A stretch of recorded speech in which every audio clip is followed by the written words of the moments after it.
4-5 хүн тутмын нэг нь бол сэтгцэд нь ямар нэгэн асуудал тулгамдсан байдаг гэдэг дэлхийн тоо баримт байдаг.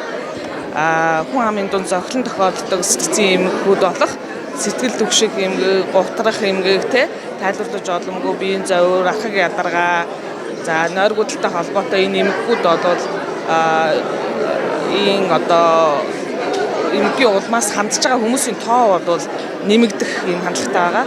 За дээр нь архинд ондох эмгэгийн асуудал бас ерөнхийдөө нэмэгдэх хандлагатай байгаа.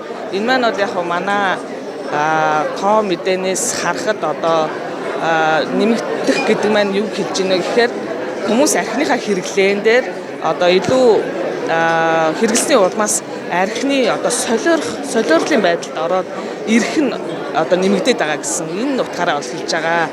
Тэрнээс ерөнхий бол архины хэрэглээ хорлолын асуудлууд бол бас харьцангуй буурсан үзүүлэлттэй гарсан шүү дээ, тийм ээ.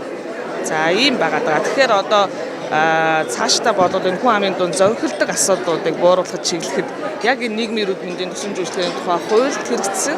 За тэгээд энэ нийгмийн эрүүл мэндийн чиглэсэн үйл ажиллагаанууд бол бууруулах боломжтой байдаг.